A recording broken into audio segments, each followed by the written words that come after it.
maintenant, on va créer notre boutique e-commerce. On va partir dans les extensions et ajouter une extension. Donc là, tu vas marquer WooCommerce. WooCommerce, tu vas faire installer maintenant ici. Donc ici, le premier, WooCommerce. Activer. Maintenant, ça va te ramener sur une page pour faire tous tes réglages de ta boutique WooCommerce. L'assistant de configuration. Ok, configurer ma boutique. Là, tu peux décocher, configurer ma boutique. Donc là, tu choisis ce que tu veux, c'est pas bien important. Ok, continuer. Donc là, je t'invite à tout décocher pour éviter de surcharger ton site internet. Donc l'objectif toujours, c'est d'avoir un site internet rapide. Donc comme on a vu dans la partie 1, on a sélectionné l'option WordPro pour avoir un site internet rapide, presque comme Shopify. Donc ok, parfait. Commencer la personnalisation, etc. Donc là, pas besoin de toucher à quoi que ce soit ici. Et on va partir directement dans les réglages. Et là, les réglages, tu vas mettre du coup les adresses de ta boutique, vendre dans tous les pays. Donc là, tu regardes gros, enregistrer. Donc là, tu regardes un par un. Donc on va faire tout ça ensemble. Page boutique. Donc ça t'a créé une nouvelle page dans ton site internet ici. Donc là, c'est un réglage. Quand une personne clique sur ajouter au panier, est-ce que tu veux la rediriger directement sur le panier ou pas? Donc si tu as envie de faire cette option, tu cliques ici. Donc moi, je ne vais pas le faire. Donc là, l'unité de poids, donc là, c'est tous les réglages pour le système de livraison. Si tu veux avoir des avis dans ta boutique, tu peux le laisser. Donc là, tu as le menu principal et tu as des sous-réglages ici. Donc là, l'inventaire. Donc si tu veux régler la gestion du stock, expédition, donc là, il va falloir que tu crées des zones de livraison. Donc ajouter une zone. Donc si tu veux expédier juste en Europe, par exemple, tu fais Europe. Et là, tu sélectionnes les zones où tu veux faire ta livraison. Et tu fais ajouter une livraison. Donc, est-ce que tu veux une livraison gratuite ou payante? Donc là, tu choisis le coût, le nom aussi, une bêtise, de 5 jours. Le coût, 15 €. Ok. Donc là, tu peux faire tous tes systèmes de livraison pour l'Europe. Tu peux en créer d'autres. Là, tu peux faire une livraison gratuite. Tout ça est modifiable. Ok. Donc, si tu veux rajouter une autre zone de livraison, tu retournes dans zone d'expédition ici. Ajouter une zone. Donc là, USA. Après, tu fais vraiment ce que tu veux. Amérique du Nord. Tac. Ajouter une méthode. Forfait. DHL. De 5 jours, taxable, 50 €. Ok. Là, pour les paiements. Donc ici, on a les virements bancaires, paiement par chèque, paiement à la livraison. Donc tout ça, c'est tout ce qui est manuel. Donc si tu veux rajouter les paiements bancaires et PayPal, on va le faire juste après. Compte et confidentialité. Ok. Normalement ici, il n'y a rien à toucher. Donc si tu as besoin de réglages particuliers, tu peux regarder. Email. Là, c'est pour modifier tous tes templates. Tu peux avoir des applications qui vont t'aider à faire le design de chacun de tes emails. Donc là, si tu veux retourner, donc là, tu as tous tes emails que tu peux modifier. Donc ici, c'est la visibilité du site. Donc là, maintenant, vu que tu as installé WooCommerce, ton site n'est plus visible. Une fois que tu as terminé tout le design de ton site internet et terminer tes produits, etc. Il va falloir que tu cliques ici pour le mettre en ligne. Moi, je vais le mettre en ligne. Avancer. Ok. Conditions générales, il va falloir que tu crées une page de conditions générales. Là, on va le faire. On retourne dans page. Donc, tu vois, comparé à tout à l'heure, quand on a fait notre site internet, maintenant, on a pas mal de pages qui se sont rajoutées automatiquement. Donc, on n'a pas la page de règle générale, donc on va la faire. Conditions générales de vente, publier. Donc une fois que c'est fait, on va retourner en arrière. Ici, on va actualiser la page. Et là, conditions générales. Normalement, maintenant, la page va s'afficher. Ok, parfait. Donc mon compte. Donc là, c'est pour sélectionner toutes les pages de ton système de WooCommerce. Donc là, tout ça, tu n'as pas besoin de toucher et enregistrer les modifications. Maintenant, on va passer à tout ce qui est paiement. Ajouter une extension et là, tu vas marquer Stripe. Donc Stripe, si tu ne connais pas, c'est un système de paiement pour recevoir les paiements par carte bancaire. Donc tu as 2 plugins, tu peux regarder les avis, etc.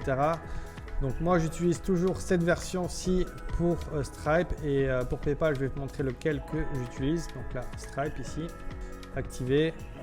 Ok, donc là c'est tous tes plugins. Stripe, tu descends. Donc là réglage. Créer ou connecter un compte. Ok, tu fais créer. Okay, tu te connectes sur ton compte. Et une fois que tu as créé ton compte Stripe, tu vas retourner et que tu l'auras sélectionné, tu vas retourner sur ton site internet. Donc là, tu vois que Stripe est connecté. Ici, tout est connecté. Donc là, configurer un webbook. Donc là, on voit que l'installation, elle n'est pas terminée. Donc configurer la connexion. 2 fois, il suffit d'actualiser la page. Sauvegarder les modifications. Donc Stripe, c'est bon. Donc là, on va retourner dans extension, ajouter une extension. Et là, on va marquer PayPal. Donc si tu veux rajouter PayPal, il va falloir que tu le fasses. Donc ici, on va avoir 2 options. Donc ici, PayPal ou et celui-ci là. Donc là, pour moi, là, cette application de PayPal ne fonctionne pas très bien. Il n'y a pas trop d'options pour le site internet et je trouve ça un peu dégueulasse. Je préfère utiliser celle-ci. Donc, moi, pour ma part, je vais installer celui-là. Donc là, on a ce message. Cliquez ici, se connecter à PayPal. Donc, cliquez pour vous connecter. Tu mets ton adresse PayPal. Voilà, une fois que tu as terminé de rajouter toutes tes informations PayPal, ça va te ramener sur ton site internet. Donc là, on voit que le webbook, donc ce qui relie PayPal à ton site internet, est connecté. Ton compte est connecté également. Et tout est parfait. Donc là, tu peux aller dans les réglages également. Donc du site, etc. Là, on est bon. Paramètres PayPal. Donc ici, c'est pour régler les boutons. Si tu veux faire un paiement différé avec PayPal, ça se passe ici. Message Pay Later, donc là c'est pareil, ici il faut tout désactiver si tu veux pas le système de Pay Later, c'est déjà désactivé, donc c'est parfait. Tu peux partir regarder pour les paiements, etc. Tu retournes dans WooCommerce, réglages, paiement, et là tu as Stripe et tu dois avoir PayPal qui est ici. Donc là tu as vu, PayPal il n'est pas activé, donc il faut l'activer. Je vais te montrer maintenant les nouveaux onglets qu'on a. Donc là, on a l'onglet WooCommerce qu'on a déjà optimisé. Ici, je ne sais pas si tu vois ma souris, tu as commande. Donc la commande, ça va être toutes les commandes que tu vas recevoir de tes clients vont s'afficher ici. Et puis, tu dois avoir maintenant une page produit qui s'est affichée, qui est ici. Donc là, c'est là où on va rajouter les produits. Partir dans les réglages, vu que maintenant on a WooCommerce. On va partir dans Permalien. Et là, dans Permalien, on voit par rapport à la partie 1 qu'on a fait tous les pré-réglages, on a des préfixes de catégories de produits. Donc ça, c'est intéressant. C'est que quand tu crées une catégorie de produits ou une collection, ça va être le nom de la collection. Donc tu peux marquer le nom que tu veux. Donc avec Shopify, tu ne peux pas faire ce réglage-là, mais avec WordPress, tu as le pouvoir de changer la catégorie.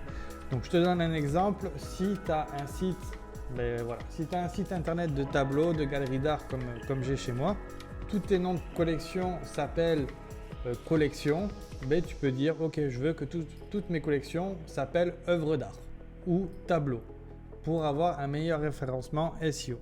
Et là, préfixe des étiquettes de produits. Donc là, les étiquettes, c'est les tags.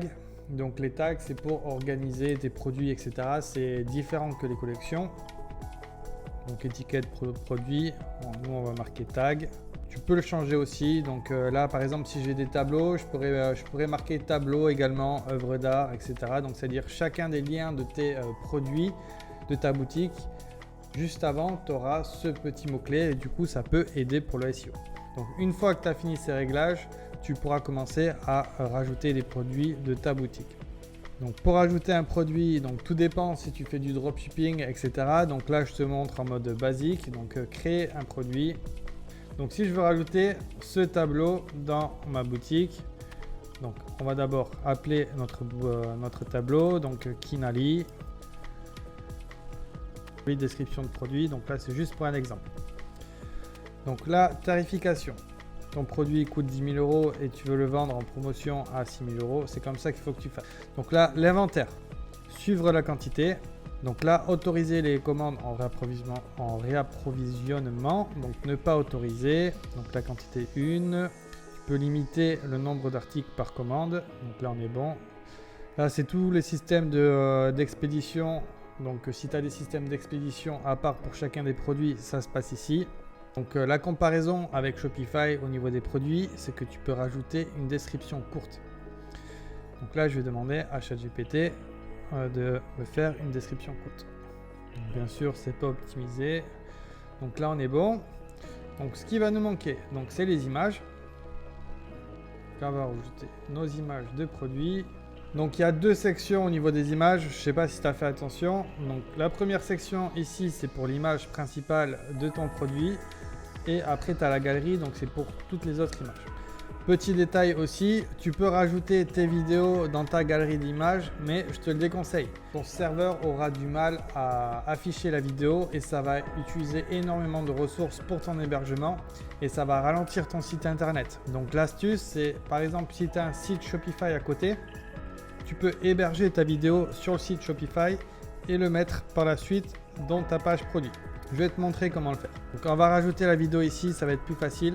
Je vais aller sur un site Shopify. Tu vas dans File Type, Vidéo. Donc ici, tu dois avoir le lien. Donc, tu retournes dans ta page produit et tu colles ton lien ici. Et là, ça va t'afficher la vidéo ici.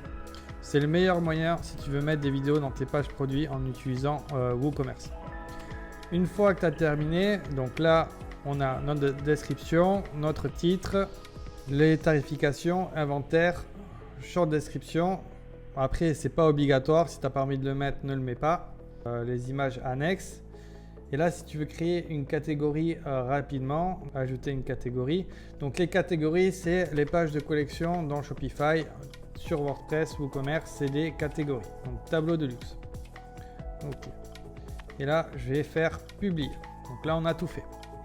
Et là, on a notre premier produit dans la boutique. Félicitations. Donc, si tu as réussi à faire tout ça, c'est parfait. Et maintenant, on va, pour aller voir notre produit dans notre boutique, tu peux cliquer sur le lien directement ici. Donc, on a notre produit en ligne. Donc, on voit les options aussi de paiement. Donc, on va voir ça étape par étape. Donc là, on a nos images, notre titre, la tarification, la short description, notre description ici, principale. On a terminé à créer notre premier produit dans notre boutique e-commerce. Donc maintenant, ce qu'on va faire, c'est qu'on va prendre ce produit, on va le dupliquer pour faire un produit lambda à 1 € et on va tester le paiement de notre boutique. On va se diriger ici, on va cliquer sur dupliquer. On va l'appeler produit X, produit 1 € pour faire le test. On va changer l'image de notre produit. On clique sur publier. Maintenant, on part sur la page de produit en cliquant ici. Donc là, ajouter au panier. Donc il n'y a pas de description, donc ça a l'air très vide. Donc ajouter au panier, voir le panier, valider la commande. Donc on va enlever tout ce système là, j'aime pas trop ça. Ok, donc mes coordonnées sont déjà remplies. Donc j'ai fait la livraison en France.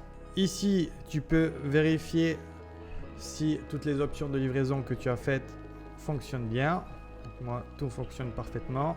Donc je vais faire le test pour la carte bleue. Ok, félicitations. Donc ton système de paiement est fonctionnel. Donc tu vas pouvoir commencer à faire des ventes avec ta boutique WooCommerce. On va repartir dans tableau de bord. Tableau de bord. Donc ici, si tu veux regarder toutes les commandes, tu vas dans WooCommerce commande. Donc on voit, on a un chiffre 1. Donc on a une nouvelle commande.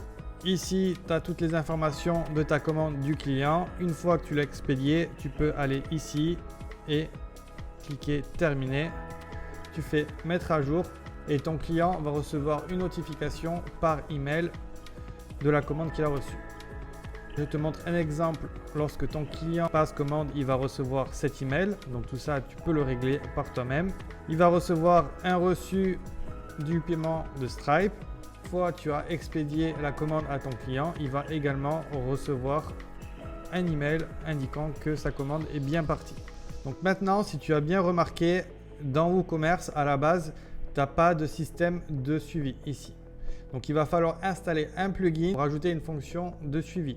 Donc on va partir dans Extension, ajouter une extension, Tracking Number en anglais. On va installer ce plugin ici, Order Tracking for WooCommerce, activé. Maintenant, on va retourner dans la partie commande. Ici, dans la commande, on va descendre. Tu peux régler toutes ces options. On va le mettre en haut, celui-ci. Bulk Set Tracking Number. Add New. Donc là, tu mets ton tracking number, 1, 2, 3, 4, 5, 6, 7, ton numéro de suivi, la poste, send email. Ok, comme ça va envoyer un email à ton client. Enregistrer, email sent. On va vérifier si le client a bien reçu. Ok, tracking info order. Ici, track. Il va falloir faire la traduction. Et là, parfait, tu te rediriges sur laposte.com. Donc là, on est parfait. Tu sais comment expédier à ton client par toi-même, mettre ta commande terminée, rajouter un numéro de suivi à ta commande. Ok, maintenant, si tu dois faire un remboursement de ta commande, c'est facile. Tu vas en bas et là, tu cliques sur remboursement. Donc 1 euro, donc le montant que tu veux rembourser. Tu cliques remboursement via 1 euro et la commande a été remboursée. Et l'état aussi de ta commande a été modifié par remboursé. Donc là, on est parfait. On regarde dans la séquence d'email, votre commande a été remboursée. Donc le client reçoit bien un email également du remboursement. Pour la dernière partie, je vais te montrer comment créer des collections de produits et pour pouvoir organiser ta boutique de manière professionnelle. Donc pour créer les catégories ou les collections, tu vas dans catégorie ici. Donc là, on va mettre tableau pas cher. Le slug, c'est le lien de la description qui se trouve ici. Donc tableau pas cher, on n'est pas obligé de le remplir, à part si tu souhaites le changer. Et là, tu peux marquer ta description. Ajouter une catégorie, puis la catégorie s'affiche ici. Tu peux cliquer ici pour aller la voir. Donc pour ajouter les produits dans cette collection, il va falloir soit que tu partes dans produits, modification rapide si tu veux le faire par ici. Donc là, tableau pas cher, mettre à jour ou dans le produit directement dans cette partie ici, catégorie de produits. Si tu veux faire des modifications de masse, tu peux sélectionner ici, action groupée, modifier, appliquer. Et là, tu peux sélectionner les catégories pour tous les produits que tu auras sélectionnés ici. Donc, si je retourne dans notre collection tableau pas cher et que je fais une mise à jour et que je rafraîchis la page, on va découvrir notre nouveau tableau. Et on arrive sur notre page de produit. Ok, la partie WooCommerce est terminée. Donc maintenant, tu es capable de transformer ton site WordPress en boutique e-commerce rapide et efficace. Dans la troisième partie, ça va être la partie design et je vais te montrer comment utiliser le thème 2025 et de faire un site professionnel. Et comme ça, tu vas être capable de pouvoir faire tes premières ventes avec ta boutique e-commerce. Donc merci d'avoir regardé cette partie et je te dis à la vidéo suivante, partie 3, pour créer maintenant le design de la boutique. Merci encore.